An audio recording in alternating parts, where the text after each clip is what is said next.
غوث پاک کی بارگاہ میں آئے, بولے حضور میں آپ سے مرید ہونا چاہتا ہوں. کیا کرنے آئے تھے؟ سب نہیں بولو گے؟ مرید ہونا چاہتا ہوں. غوث پاک فرماتے ہیں کوئی بات نہیں, اپنا ہاتھ بڑھا. اس نے اپنا ہاتھ بڑھایا, غوث پاک نے اپنا ہاتھ بڑھایا. سنیں آپ, یہ واقعہ سید انصار القادری الجیلانی نے بیان فرمایا. یہ واقعہ واللہ بتاؤ, یہ واقعہ ان کی زبان سے, یہ غوث پاک کے بیٹے ہیں, وہ واقعہ اس بیان کو واقعہ بیان فرماتے ہیں. کہتے ہیں غوث پاک نے اپنا ہاتھ بڑھایا, اس نے بھی اپنا ہاتھ بڑھایا. اچانک اس نے اپنا ہاتھ پیچھے کھینچ لیا.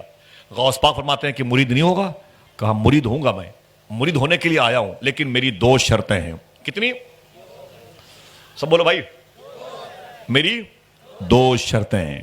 غوث پاک فرماتے ہیں بول تیری 2 شرطیں کیا ہیں؟ اس نے کہا کہ میں چوری کرتا ہوں, چوری بند نہیں کروں گا.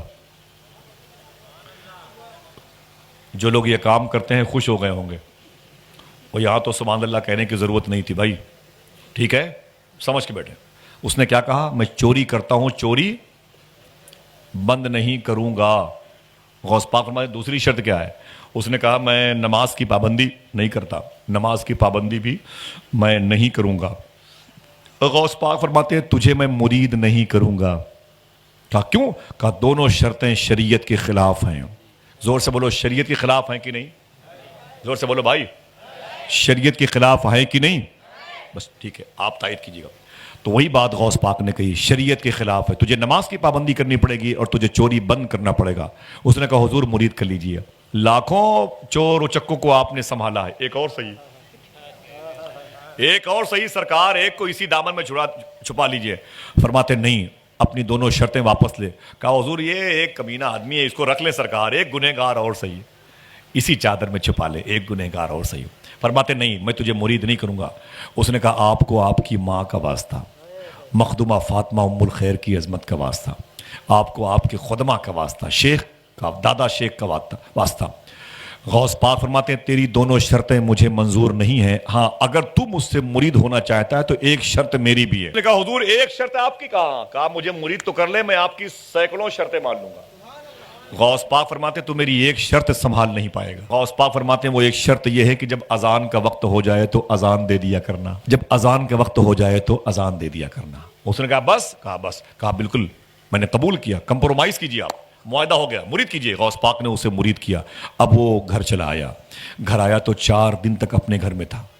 جیسے ہی محلے کی مسجد سے اذان کی آواز سنتا اپنے بھی گھر میں اٹھ جاتا, جلدی سے وضو کرتا اور اذان دیتا اور پھر چارپائی پہ سو جاتا.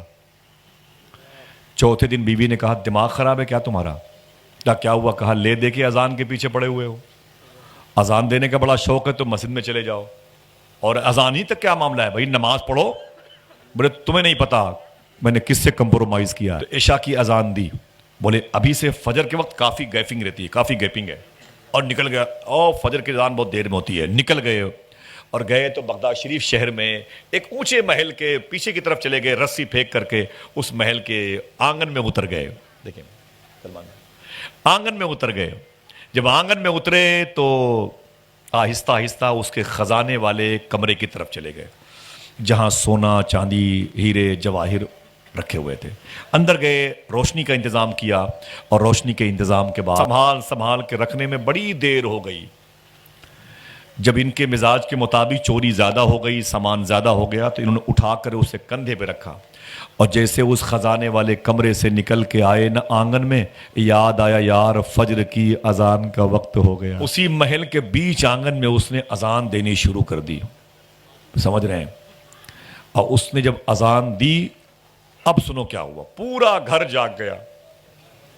جب دیکھا کہ پورے گھر والے جاگ گئے ہیں تو اس نے 2 رکعت کی نیت کر کے ہاتھ باندھ لیا.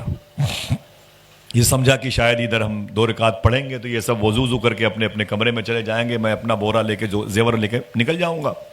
لیکن اسے کیا پتا تھا, جیسے اس نے سلام پھیرا پیچھے کیا دیکھا, پوری صف لگی ہوئی تھی, مقتدیوں کی صف لگی تھی. ایک صاحب نے کہا حضور کیا بات ہے؟ کہا تکبیر کہوں؟ اس نے کہا تمہیں نہیں پتا میں چور ہوں. ارے حضور کیسی بات کرتے ہو, آپ اللہ والے لوگ ہیں اور آپ کہہ رہے میں چور ہوں. او پھنسا ہوا ادھر وہ پھنسا ہوا تھا. ادھر غوث پاک اپنے محلے میں بابو شیخ میں اپنے حجرے میں اپنے غلاموں کے ساتھ بیٹھے ہوئے اچانک مسکرانے لگے. تو خادموں نے پوچھا حضور کیا بات ہے, کیوں اچانک مسکرائے اور ہنسے؟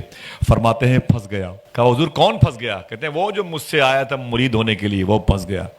ارے اس کی دونوں شرطیں ادھر پڑی ہوئی ہیں، میں نے دونوں شرطیں قبول نہیں کی لیکن میری ایک مان کے پھنس گیا۔ اذان دافع البلا ہے، اذان دے کے بلاؤں کو دور کیا جاتا ہے، لوگ اذان دے کے نکل جاتے ہیں، وہ اذان دے کے پھنس گیا۔ حضور اگر پھنس گیا ہے تو نکال لیجئے، فرمایا نکلے گا ابھی پھنسا ہوا ہے۔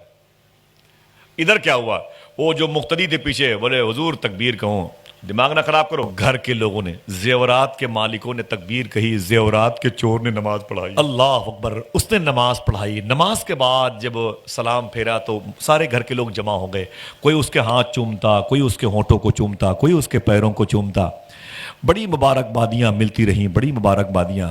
اس نے جھلا کے کہا یار تم لوگ تو میرے پیچھے پڑے ہوئے ہو۔ کہا کیا ہوا؟ کہا تمہیں پتا نہیں میں چور ہوں، چور، تمہیں یقین کیسے پڑے؟ آؤ تمہیں دکھاتا ہوں پروف، ثبوت، دلیل، ٹھوس دلیل دیتا ہوں۔ کہا کیا ہے؟ کہا دیکھو اس بورے میں تمہارے گھر کے زیورات ہیں کہ نہیں؟ بولے کہ گھر کے زیورات تو ہیں۔ بولے یہاں کیسے آ گئے؟ بولے وہ میں چوری کرنے کے لیے آیا تھا، اس سے پتا چلا میں چور ہوں۔ تو گھر کے لوگوں نے کہا حضور نا نا نا نا، آپ نے اپنی ولایت پر چوری کا پردہ ڈال رکھا ہے۔ اللہ کی طرف سے محبت ہوتی نا۔